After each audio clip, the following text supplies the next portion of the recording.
Welcome to Washington Today on C-SPAN Radio for Tuesday, December 26, 2023. While it's a quiet holiday week in Washington, Congress is in recess. President Joe Biden returning to the White House from Camp David. No public events. Next week, after the new year, will be anything but. On the agenda, border security, funding for Israel and Ukraine, U.S. government funding deadlines, and much more. We'll talk about it with the Hill's congressional reporter, Mychael Schnell. A new TV ad from New Hampshire Governor Sununu promoting Republican Nikki Haley for president in 2024. Other Republican presidential candidates, Donald Trump and Ron DeSantis, deliver Christmas messages. And candidate Vivek Ramaswamy is asked by an Iowa voter to imagine himself in the 7th year of his presidency and what he thinks he's accomplished. In the war between Israel and Hamas, a spokesperson for Prime Minister Benjamin Netanyahu lays out what he calls the 3D vision for peace: destroy Hamas, demilitarize Gaza, and deradicalize Palestinian society. While the head of the World Health Organization, Dr. Tedros, reflects on the war in Gaza in a year-end message. And holiday greetings from 2 U.S. state senators on this first day of Kwanzaa.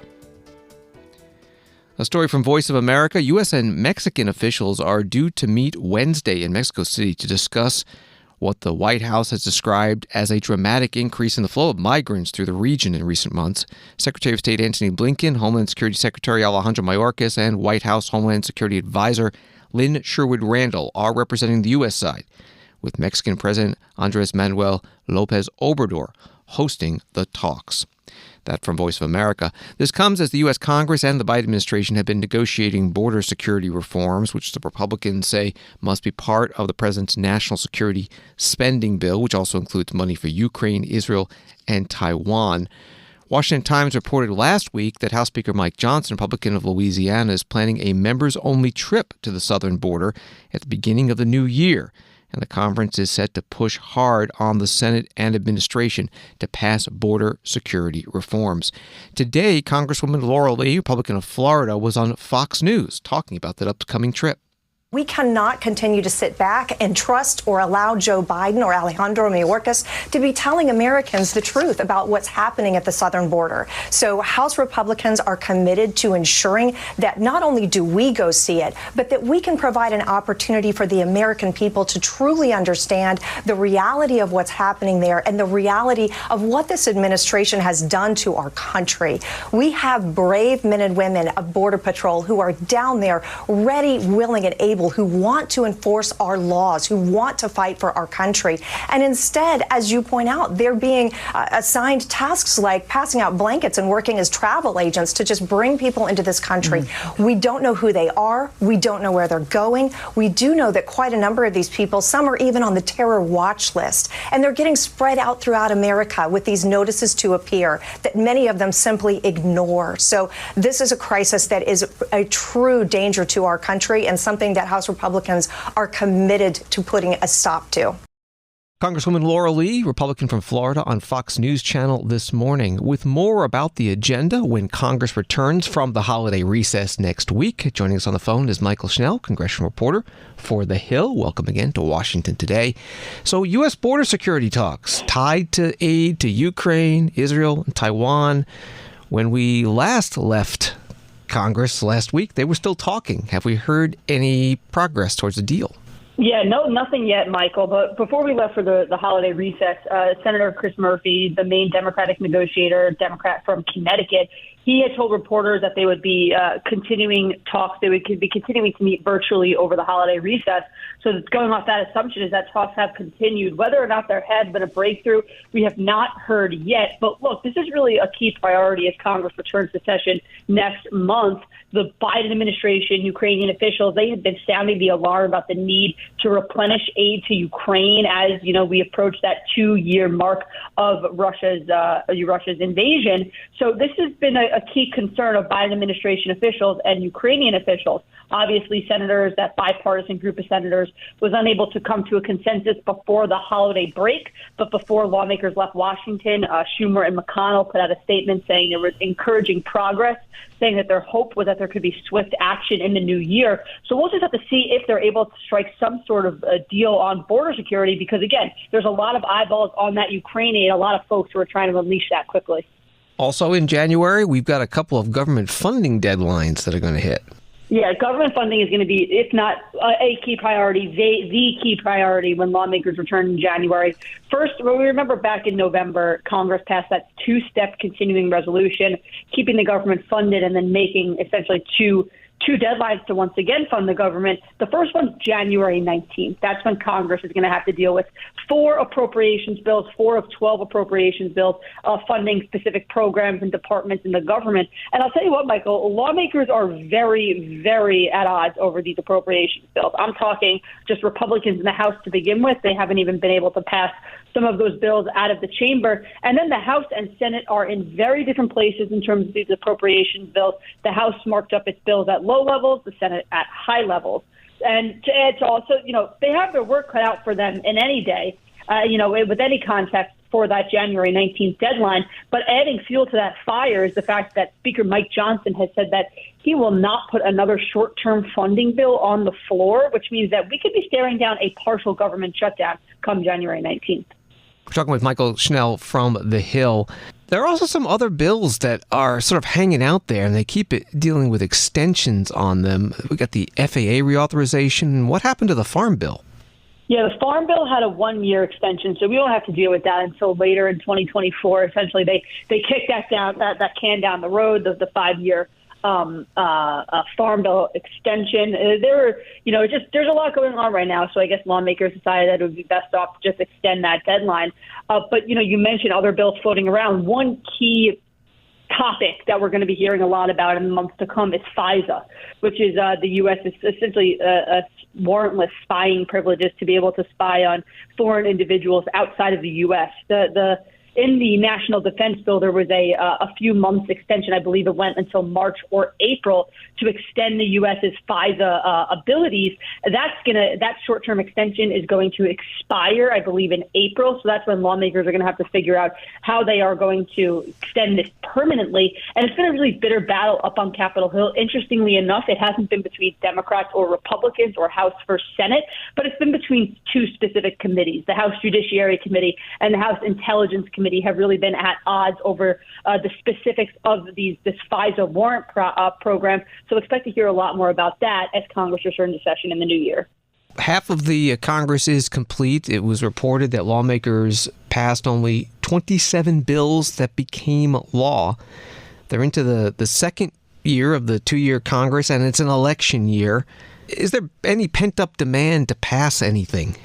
I mean, yeah, of course, there always is, of course, and especially when you talk about government funding, nobody likes a shutdown. There may be a few Republicans here and there who are willing to leverage a shutdown to get various, spending cuts or conservative policy provisions.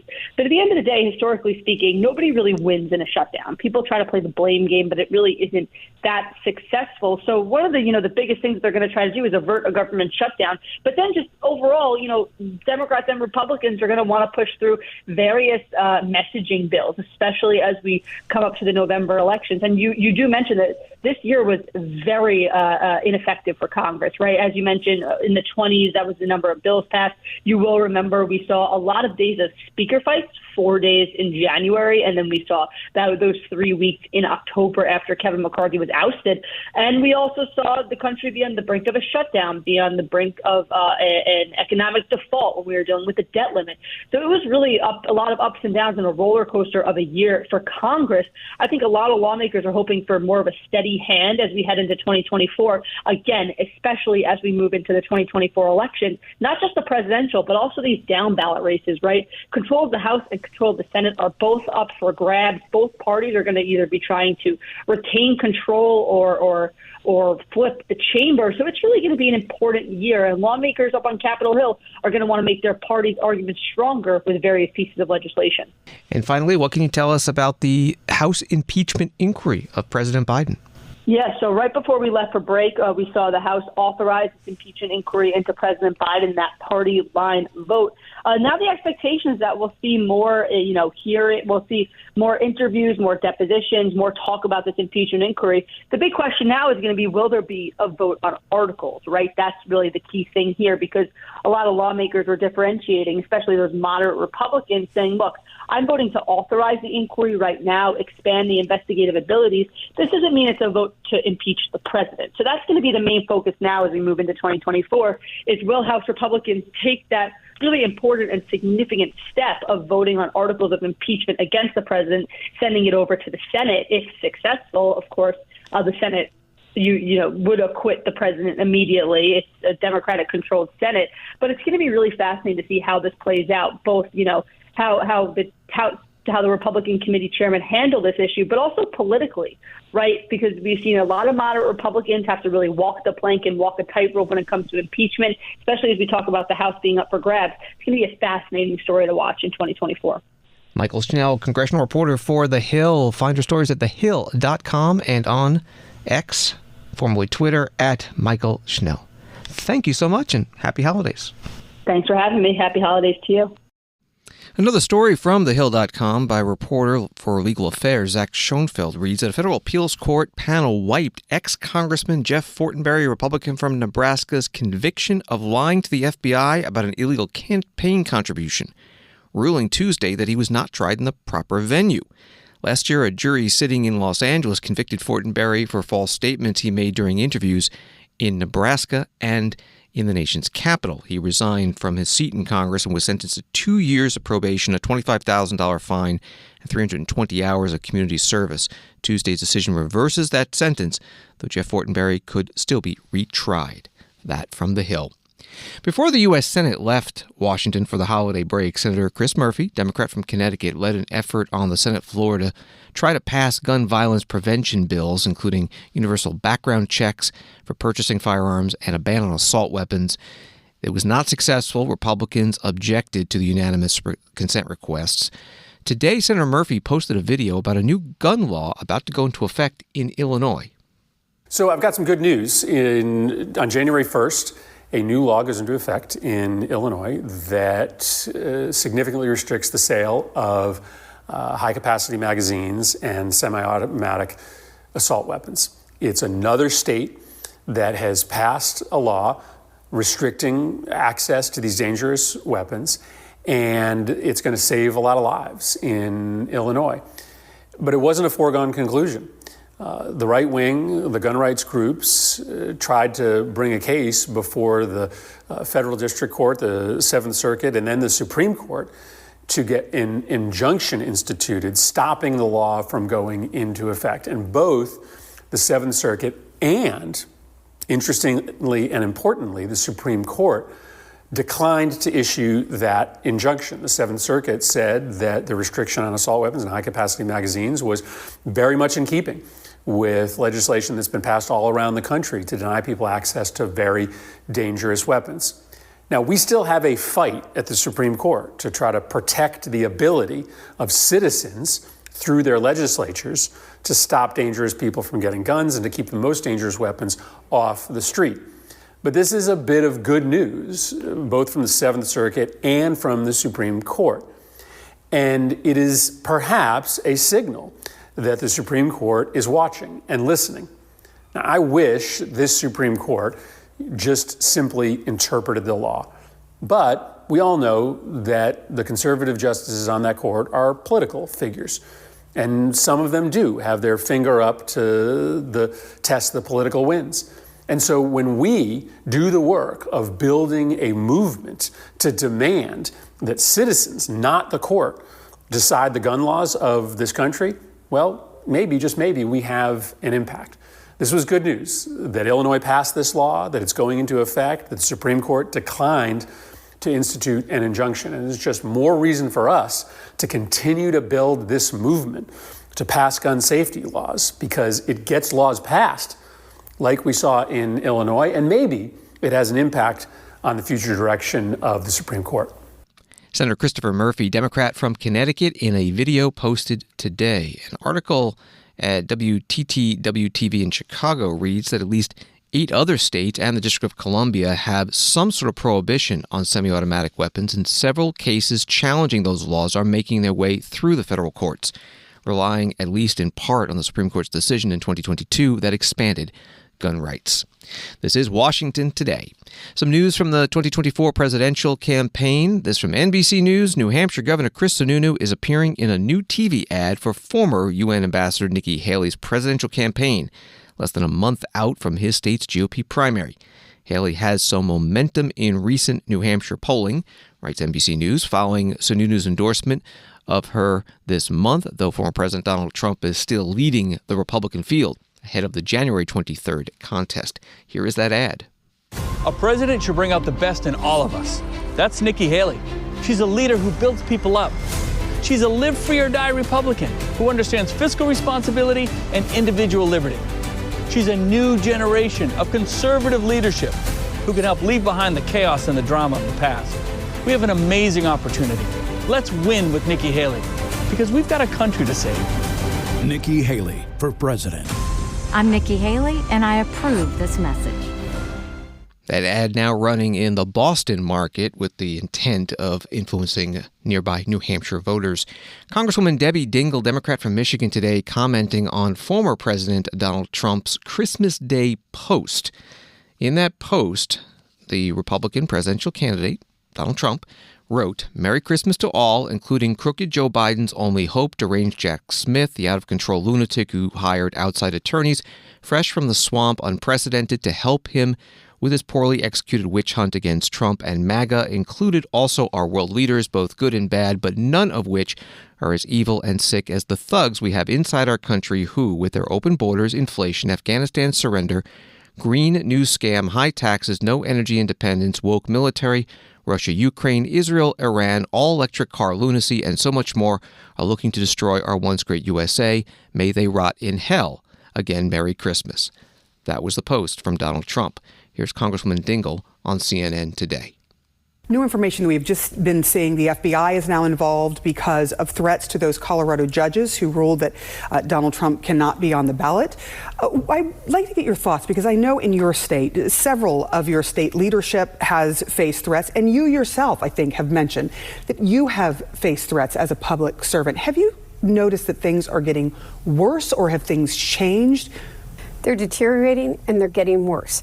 And I, quite frankly, am going to tell you that I think it was one of the most pathetic Christmas greetings I've heard when a former president of the United States who wants to return tells people on Christmas Day that they can rot in hell. He is contributing to the divisiveness and division in this country. Yes, I have had people, and after he went after me, quite frankly, there were men outside of my house with assault weapons, and I have had threats. But it is hate and division are creeping into our communities far too easily. Violence is becoming normalized. Every last one of us has to stand up. We can disagree civilly. We need to respect every human being with dignity. We need to treat them like everybody's a human being and bring that civility back, because our democracy is in trouble if we start to let the kind of anger, violence, and division that's creeping in be normalized more. It's not right. Congresswoman Debbie Dingell, Democrat from Michigan, today on CNN. Donald Trump, in a bit of a contrast to the tone of what he wrote in his post Christmas Day, released this video Christmas Eve. Lonnie and I would like to wish everyone a happy, joyous, and wonderful Christmas season. In this holy time of year, Christians everywhere give thanks that over 2,000 years ago, God sent his only Son into the world to be the Savior of all mankind. The birth of Jesus Christ is the true miracle we celebrate each Christmas. He is the ultimate source of our joy, our hope, and our sense of peace and goodwill as we gather with family and loved ones. It is such a great time of the year. This is why we can never stop saying that beautiful phrase, Merry Christmas. This holiday we give thanks for many blessings God has bestowed upon us. We pray for the safety of our men and women in uniform at home and abroad. And we ask God to guide us, give us strength, and watch over us in this pivotal year ahead. With his help, by this time next year, we will be well on our way to making America safer, stronger, greater, and more prosperous than ever before. Once again, Melania and I wish you a very Merry Christmas. God bless you all. May 2024 be the best year of our lives. Donald Trump, former president and 2024 Republican presidential candidate, in a video Christmas Eve. Another Republican candidate for president, Florida Governor Ron DeSantis, also put out a video. Hi, I want to wish everybody a very Merry Christmas. My family's looking forward to getting together. Our kids are excited about what Santa may bring. They are always concerned about, can Santa get through the chimney? What if he can't get through the chimney? Can he go through the door? And there's just 100 different questions about Santa Claus. And so we're fielding those questions and we're doing the best that we can. And as fun as that is, we also remember the reason for the season. We remember the importance of the birth of Christ in Bethlehem 2,000 plus years ago. This is something that changed the world forever. It gives us hope as we finish off 2023 and go into the new year of 2024. I wish you all a very Merry Christmas. Thank you and God bless. A video posted Christmas Eve. NBC News has an article about the candidacy of Florida Governor Ron DeSantis, writing that a key group backing his presidential bid bet at the outset of his campaign that the path to the nomination ran through literally out-knocking the competition on his behalf. So it did. In early voting states, the super PAC Never Back Down blanketed the ground with canvassers who knocked on hundreds of thousands of doors again and again, and in some cases again and again after that, hoping to spread DeSantis' message and better introduce him to the electorate. Some allies say they remain buoyed by the ground effect, particularly in Iowa, where the group has gathered 30,000 commitment cards from voters pledging to caucus on DeSantis' behalf, and a growing bench of precinct captains willing to speak on his behalf at caucus locations. 3 people who were involved in the group's early state canvassing, however, see a futile effort, one where no amount of door-knocking can change what the polls show. Former President Donald Trump trouncing the field. That reporting from NBC News. The Iowa Republican presidential caucuses are January 15th, less than 3 weeks away. Another candidate, Vivek Ramaswamy, has held about 40 town hall meetings and meet and greet sessions with voters across 30 or so counties just in the past week. On Saturday in Vinton, Iowa, at a gathering at a restaurant, he got this question. So I'm going to give you a real different question. I think you're going to like this one. Okay. So it's a vision. You're an optimistic guy. You've got great vision. I'm going to ask you a vision question. Let's go 7.5 years into your presidency. You wake up in the morning, you go to breakfast. Your wife looks at you and says, "Vivek, you look really satisfied."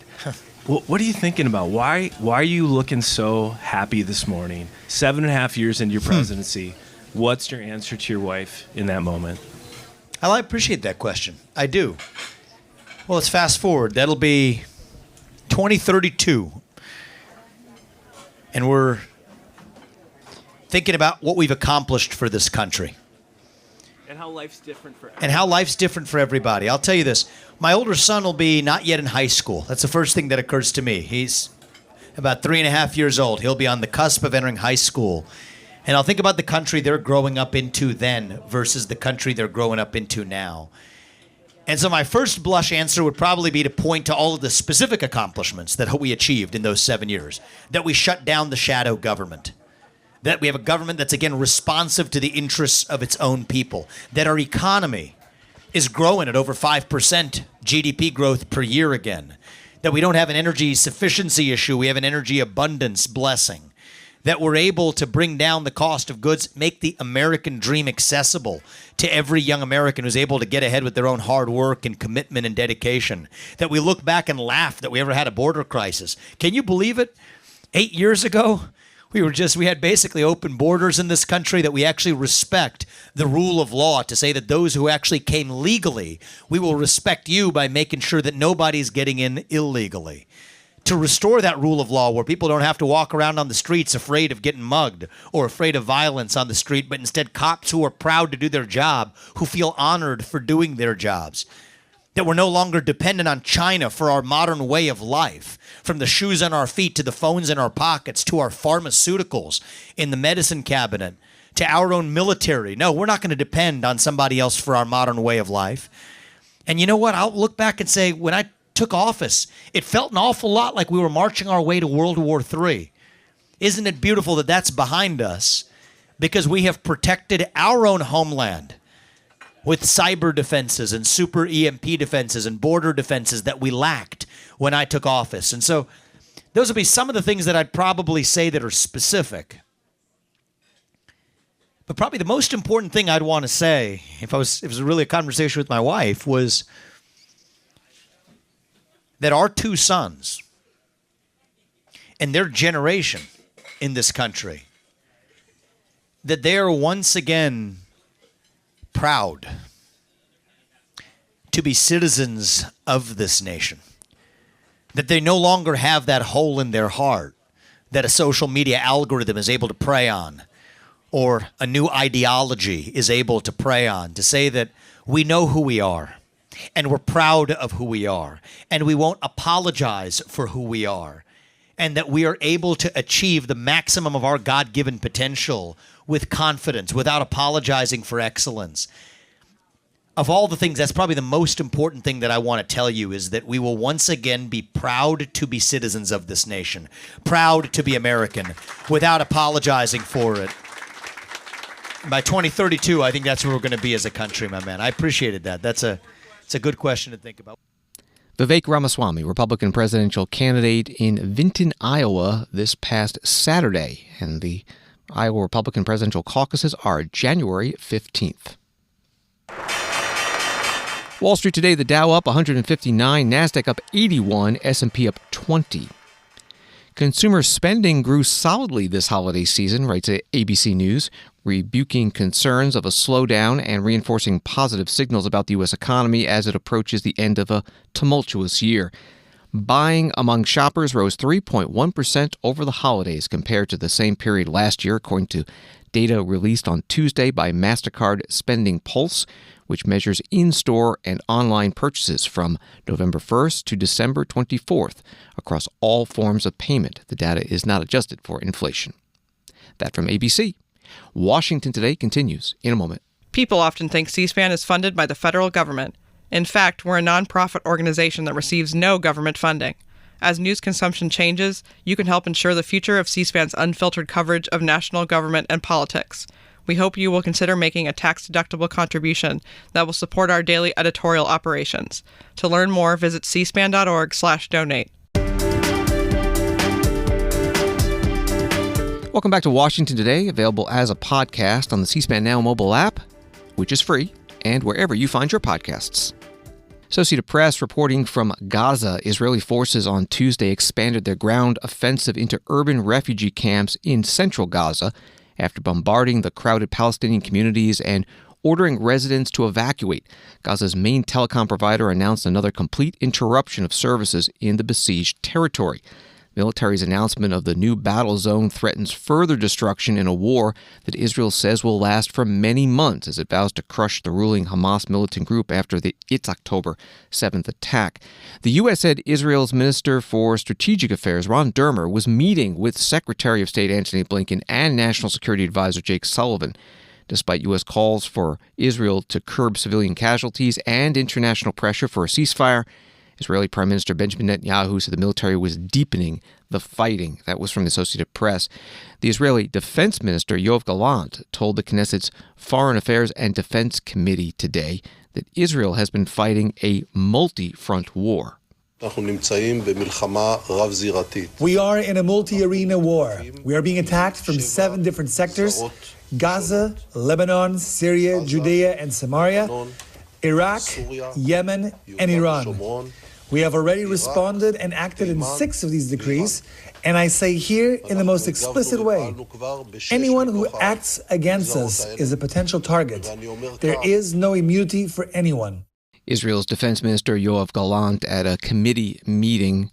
Gaza's health ministry, run by Hamas, says 241 people were killed in Gaza in the past 24 hours. The Israeli military says its Air Force hit 100 targets in southern Gaza in that time period. The World Health Organization has been among the groups calling for a ceasefire between Israel and Hamas, and its Secretary General Dr. Tedros did so again in a year-end video message posted today. The barbaric attacks by Hamas on Israel on the 7th of October left around 1,300 people dead and over 200 taken hostage. Reports of gender-based violence and mistreatment of hostages are deplorable. This was followed by the unleashing of a devastating attack on Gaza, which has killed more than 20,000 people, mainly women and children, and injured over 53,000. At the same time, hospitals and health workers have been repeatedly attacked, while relief efforts are not coming close to meeting the needs of people in Gaza. As of 22nd December, only 9 of 36 health facilities in Gaza were partially functional, with only 4 offering the most basic of services in the north. For this reason, we continue to call for an immediate ceasefire. War and armed hostilities sadly have plagued too many other locations around the world, including Sudan, Ukraine, Ethiopia, and Myanmar, to name but a few. I saw firsthand the suffering of war-weary people in northwest Syria, Idlib, who, like communities I also visited in neighboring Turkey, were devastated by the terrible earthquake in February. Without peace, there is no health, and without health, there cannot be peace. The World Health Organization Secretary General Dr. Tedros Adhanom Ghebreyesus, part of his year-end video message. The Israeli government spokesperson Eylon Levy posted this video today talking about the Prime Minister Benjamin Netanyahu's view of the state of the war. Israel remains committed to fighting this war until the end to create a new reality in the wake of the 10/7 massacre that will benefit Israelis and Palestinians alike. Yesterday, Prime Minister Netanyahu spelled out the 3D vision for peace between Israel and our neighbors in Gaza: the destruction of Hamas, the demilitarization of Gaza, and the deradicalization of Palestinian society. Those are the 3 prerequisites for peace.